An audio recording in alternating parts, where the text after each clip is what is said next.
Paris selling the kind of bread that I was making at home. So I went to do some stages. Yes. I started at Mirabel in Copenhagen.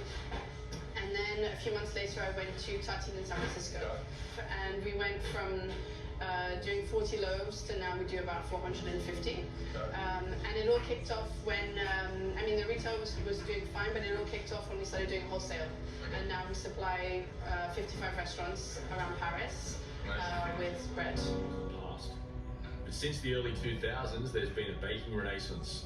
Artisanal bakeries have once again become important parts of communities, bringing with them old world techniques and changing our relationship with bread.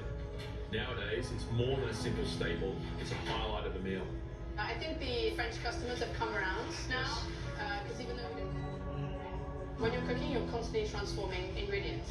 But there is nothing like the transformation of flour, water, and salt. The simplicity. Individually, they don't taste great, but then you mix the two, and you have fermentation, and you get the most incredible transformation. And I think that is the most kind of fulfilling and rewarding feeling and what appeals to me in baking is that change. And that's what makes you continue to do it. Yeah. And to get out of bed. Yeah. Yeah. Yeah, because we don't do it for the social life or for the money or for any of those reasons. Yeah, you do it for the love. Yeah. For the love of bread. That's the motivator for any great baker. Yes, some of us end up making a good living from it. However, that same passion for quality and humble appreciation for the simplicity of baking always remains. Alice is a great example of the new generation. She's driven, passionate, and aspiring to be the best baker she can be. And she's doing an amazing job of it. In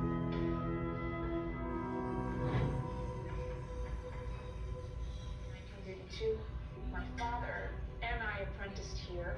You know, it's not only about my grandfather, my father, and me, but it's also about the generations of bakers we work with. Something that, I'm quite proud of. And then there's also the relationship between the baker that teaches you his craft and the apprentice that learns. I'm super proud of this tradition, which my grandfather started and my father really put together to say, our bread will be wood-fired, oven baked. It will be hand-shaped. And this dedication to our craft, quality over quantity, intention over extension, is very much the philosophy of Poilâne. Under the guidance of Apollonia's father Lionel, the business grew rapidly. They ended up building a large-scale bakery, where each oven is operated by one baker, thus mastering small batch baking within their large bakery. It was such a privilege to meet with Apollonia and see where the famed country loaf that initially inspired Pierre Poilâne began its journey. It's as much a symbol of the food scene here as the baguette, and with Apollonia at the helm, I have no doubt that Poilâne will continue to remain an inspiration for all bakers around the world.